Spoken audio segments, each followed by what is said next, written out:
Hello বন্ধুগণ, নতুন ভিডিওতে আপনাদের স্বাগতম।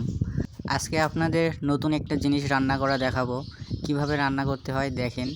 মা আজকে কাঁঠালের তরকারি রান্না করবে, সাথে আছে মুরগির মাংস। চলুন শুরু করা যাক। কাঁঠালটা অবশেষে গাছ থেকে পাড়া হয়। আমি তো আছি গাছ বান্দর কাঁঠাল পাড়ার জন্য। কথায় আছে, গাছে কাঁঠাল গোফে তেল। তেল না দিলে তো কাঁঠালের আঠা কখনোই উঠবে না। সেই জন্য আঠা যেন হাতে না লেগে যায়, সেজন্য তেল দেওয়া হলো সুন্দর করে। এখন কাঁঠালগুলো ছোট্ট ছোট্ট করে টুকরো করা হবে। কত সুন্দর করে স্লাইস করছিল মা, দেখেন। মাঝখানের অংশটা কেটে বাদ দিতে হবে, কারণ এটা মোটা অংশ তো খাওয়া যাবে না। এই কাঁঠালকে অনেকে আবার এঁচোড় নামে চিনে, এঁচোড়ের তরকারি বলে। অঞ্চল ভেদে এর নাম এক এক রকম রে ভাই। আমাদের অঞ্চলে তো কাঁঠাল নামেই চিনি, কাঁঠালের তরকারি। এই তরকারিটা অনেকভাবেই রান্না করা যায়। কাঁঠালগুলো কাটা হয়ে গেলে সুন্দর করে পরিষ্কার করে রান্নার জন্য রেডি হয়ে যায়। রান্না শুরু হয়ে গেছে।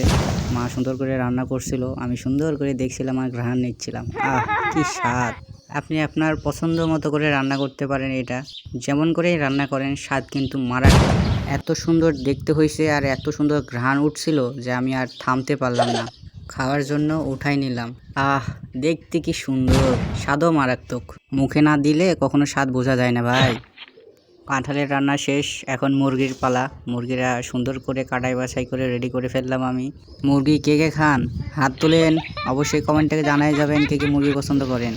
মাংস রান্না করার জন্য সুন্দর করে পেঁয়াজ, আদা, রসুন যা ছিল জানি না কী ছিল, সবগুলো কষানো হয়ে গেলে সুন্দর করে মাংসগুলো দেওয়া হচ্ছিল কষানোর মধ্যে। কি মজা! মাংসগুলো আমাকে দেখছিল, আমি মাংসগুলোকে দেখছিলাম। দুজনকে সুন্দরভাবে দেখতেই আছি। কি মজা, তাই না? এখন তো আপনারাও দেখছেন, মাংসগুলো আপনাকে দেখতেছে আর আপনি মাংসগুলোকে দেখতেছেন, তাই না? আপনাদের দেখাদেখি করতে করতে আমাদের কষানো রেডি। এখন এমন একটা সময় চলছে, রান্না করা কোনো ব্যাপারই না।